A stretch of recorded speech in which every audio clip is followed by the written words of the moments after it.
You're listening to Support Creative Souls podcast, highlighting and supporting inspiring creatives, plus a few shoe stories to help kick up your innovative journey. Hosted by me, Stephanie V. What's up, guys? We are here, Support Creative Souls, in the We Co-Workspace in Houston. Another show, so exciting. And let's just jump right into it. I have an amazing guest today. Her name is Alicia Elatasi, and she is going to explain to us all the amazing things that she does. So go for it. Thank you, Alicia. Stephanie. I know it's so exciting to be here with you because But first, do your teeth. Okay. Girls helping girls. I get that around here. No, imagine I go through the whole thing and then so am I good now? Yeah, you're good. Awesome. Beautiful. Yeah, so I've been watching you and following you forever. I'm so grateful to be here now with you. I mean, you know, when I need a model for my store, I always think about Stephanie because you're just such a firecracker, and I love that about you. Thank you. And so tell us a little bit about what you do here in Houston, and as an entrepreneur, as a woman, as a Latina, and what excites you. Yeah, my boutique is in West Houston, which is where I live. My decision to become an entrepreneur was because I had become a little burnout as a public school teacher for about 17 years. Oh, so I was ready for I didn't even know that about you. Yeah. Okay. So I taught the last 7 years. I taught at the college level. Okay. Yeah, I was at U of H downtown. So for me, it was like, you know, I needed something else. My husband has been in business for over 20 years. So for me, it was like a way for me to also do something like he. You know, I always felt like I was a little jealous of his independence, but also the fact that he was a boss. Yeah. I've always been kind of bossy, so it makes sense, you know? I don't see that. Yeah, it takes a lot for me to just kind of step back and let people do things, but that's where it came about. And so actually it started as a learning center for me, the idea for me to have classes there. So I teach 2 to 3 classes a week sometimes, and then we bring what instructors. type of classes? So a lot of business-oriented classes. I published a book 4 years ago, so I also teach people how to get going on writing their own book. Oh. You know, how to set I need to take that class. Yeah, how to set up the framework and setting yourself on timelines and that sort of thing. And, you know, tricks of the trade on how I went to publish. I actually went through a publisher. I didn't self-publish. I actually went through a publisher. So I give people tips on that sort of thing. I also What was the name of the book? The book is called Querido Papá. It's Dear Dad, and it's a book geared towards Latino fathers and how they can be more supportive of their girls' education. Oh. So, you know, it's a lot of tips for them, and it's Spanish and English because it's supposed to be something that the dad has a conversation with his daughter about. I love that. Yeah, and I used to give talks, you know, before my boutique, I used to do talks and dads would cry, you know, saying, gosh, I never had anything like this before, and I'm grateful that I can have this now. So That's awesome. Yeah, it's a pretty amazing idea. That's when you know you feel a little bit of success when someone comes up to me and says, I really love your song, or my child plays their song in the morning, and they're like, okay, I'll keep going. Like, people really enjoy this, you know? So the name of the boutique is Thinking Boutique, because we didn't say that, but I've been there many times, of course, been her model, and it's so eclectic, and there's the clothes. I'm actually wearing one of her outfits today. I'll stand up. Actually, you can't see it in there, but it's super cute. And it's in, what's it?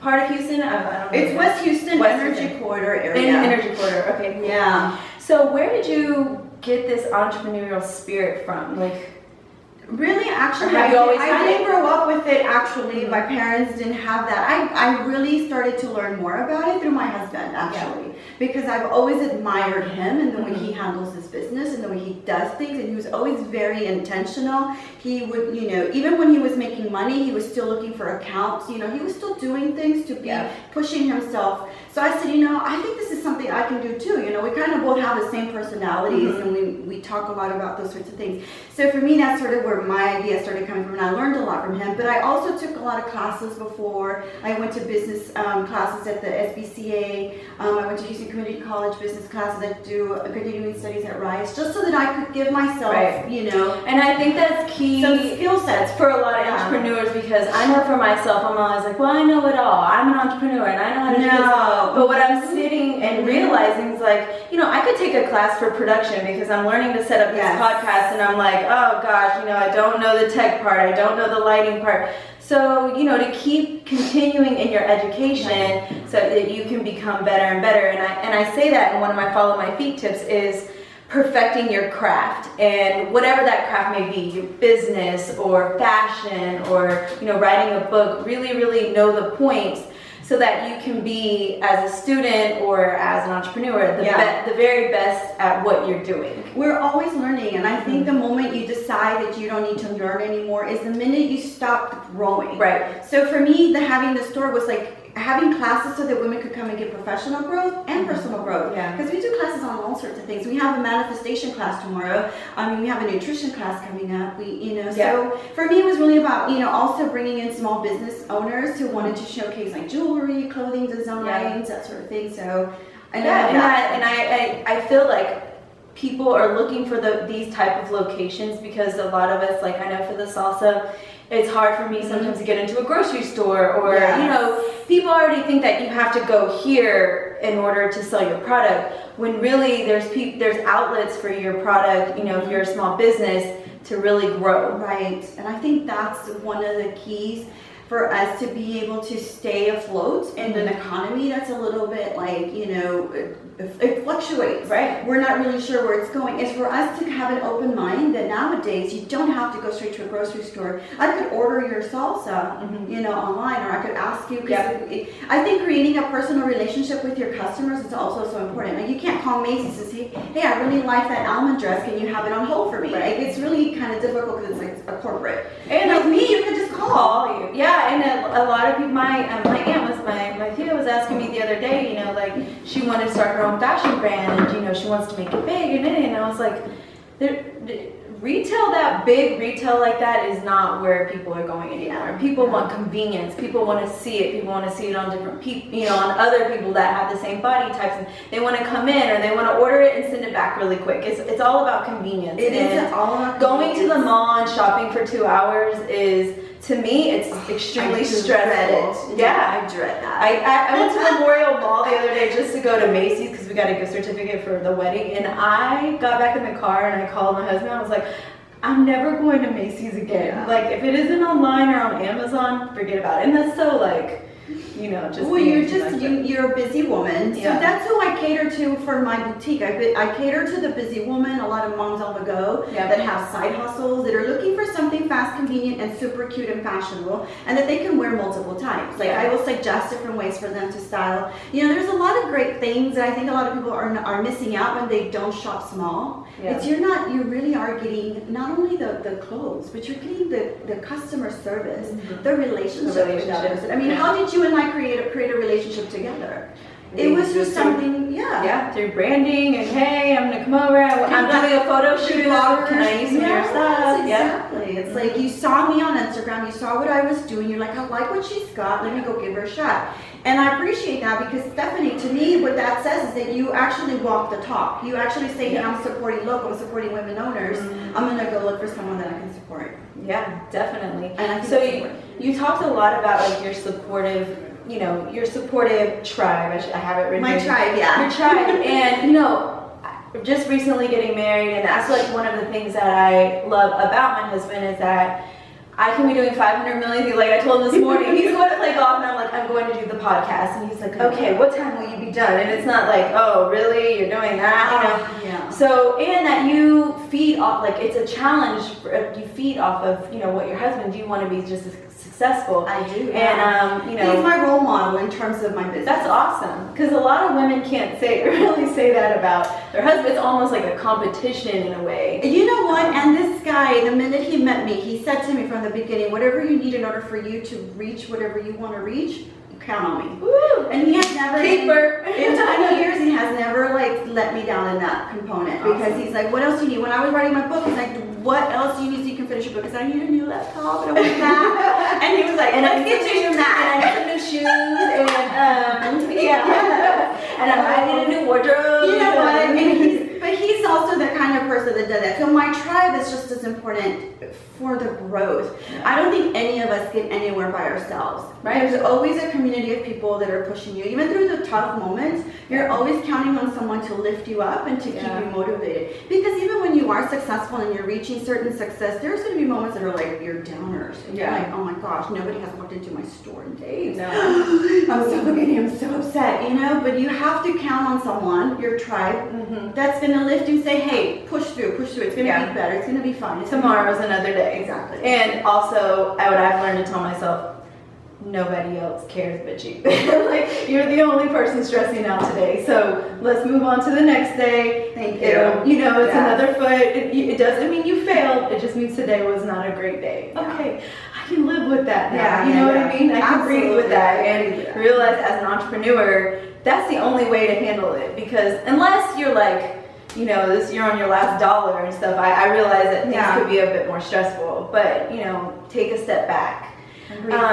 So as far as examples while you were growing up, you know, in your early career as a teacher, as getting an education, you know, and now you've grown into being such a strong confident businesswoman, you know, who helped you along the way? Was this just something that you decided yourself that you were gonna, you know, I want to be a teacher, I want to go to school, or was it your parents? You know what? No, it was really like my parents. We grew up in the north side, literally around the corner from here, on the other side of the downtown area, and going to school there and doing my life there. For me, it was like I loved it. It was like the best experience in the world. It was amazing. But my parents were very open-minded. They were very progressive, even for, you know, immigrant families in Mexico. They always had the idea that their girls were always going to achieve. Their kids were always going to achieve something. It was going to happen no matter what, no matter how. Right. So they always instilled that in us. Like, okay, you go out, you get beaten down, you go back and you figure it out. Or like, I couldn't get a scholarship, and my dad would say, well, go figure another one out. Right. Or my mom would say, you know, she would get her clothes ready for things. Like, she knew things were important to us, and she would make our clothes. She would do things that were. So there was never an excuse. Like, you can't do something. Oh well. Yeah. No, it was always like, okay, what do you need? What do we need to gather? What do we need to figure out so that you can keep pushing. I think I love that, to hear that, because my mom was the exact same way. There was never we can't do it. It's like, how are we going to figure out how to do it? Or, you know, oh, that didn't work out. Like you said, okay, figure out another way. And that's basically how I've lived my whole entire life. Like, there's never been anybody to sit here and say that can't work.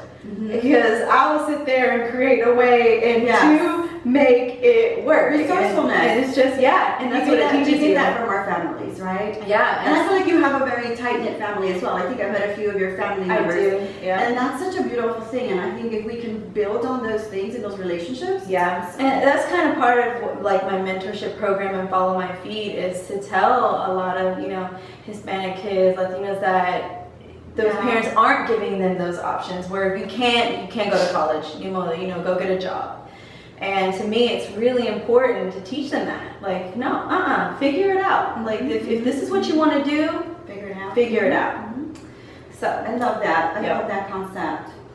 Let's move on to clothes. And I know we went from like here to here, you know, but family fashion. Yeah, family fashion and support.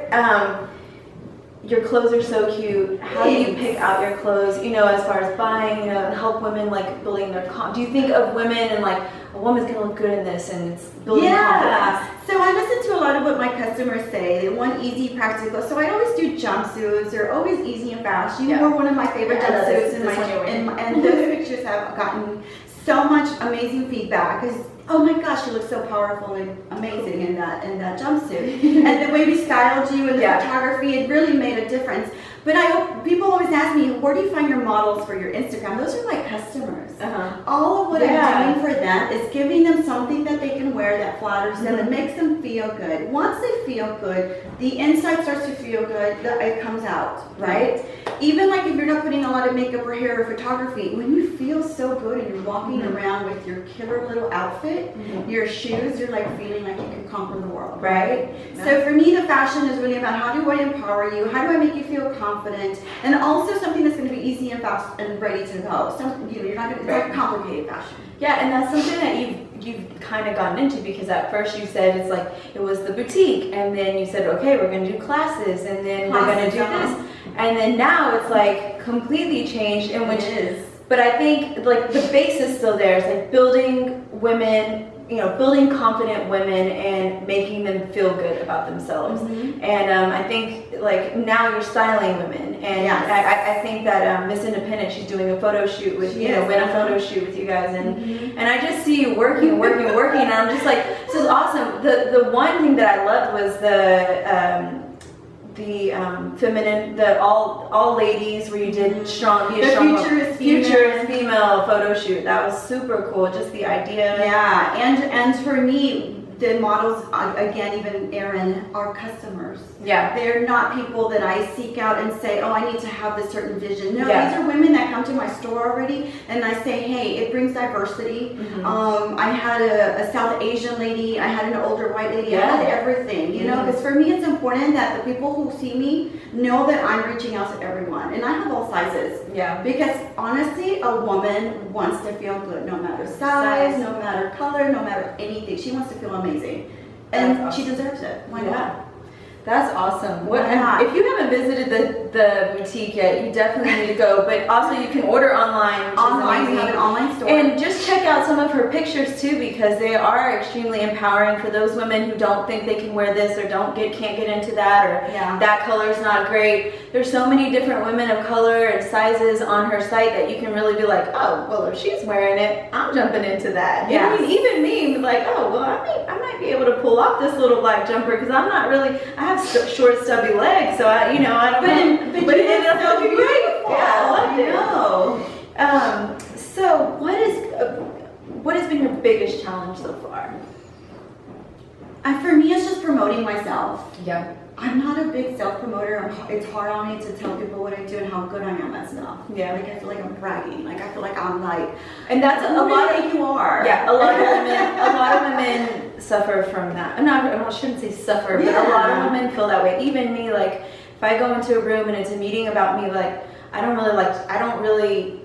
you do this, that, and the other. I don't really like to talk about it. I just want to do it, and then you can see what I'm doing and feed off of that. So it is a challenge. But then I'm around those women that do. Yeah. And are good at it and are confident about it. And I'm thinking, like, how come I can't be like that? And why is it so hard for me to speak up about, I also sing. I can sing, I can dance. What else do you want me to do?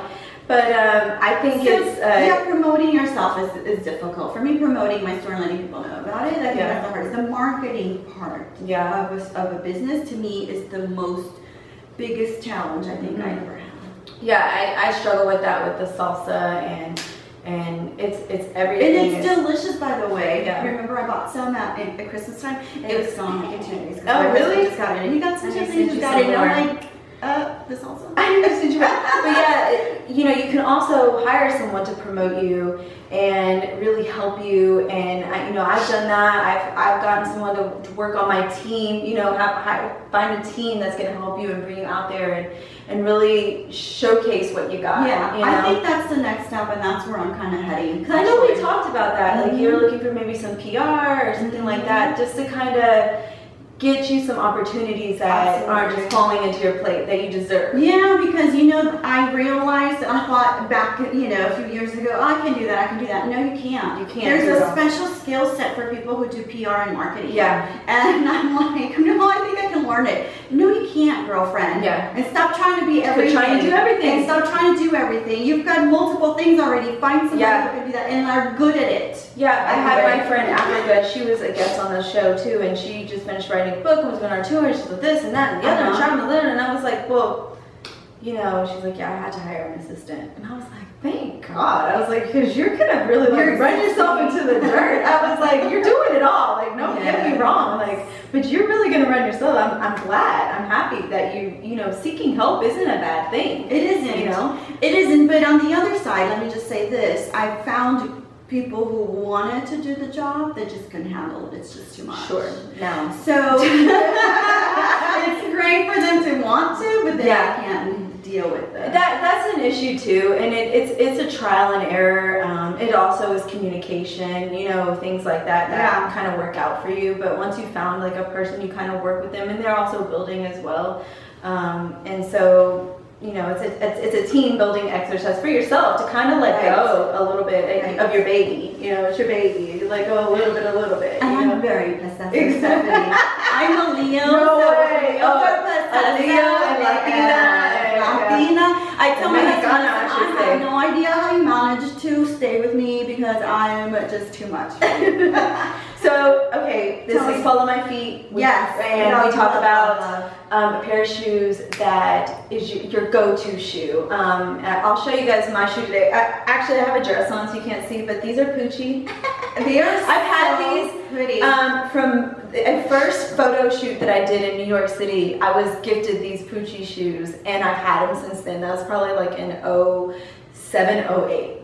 And I've kept them, and I'm like, every time I want to give them away, I'm like, but they're Pucci, I'm like, girl, those are just gonna be so valuable. What is your like go-to shoe? So I don't really have a go-to shoe, but I do have a shoe story to give you because I do have my favorite shoes. I had just gotten married. I was 25, 26, and Sex and the City was just coming out. Okay. And I would just see how fascinated Carrie Bradshaw.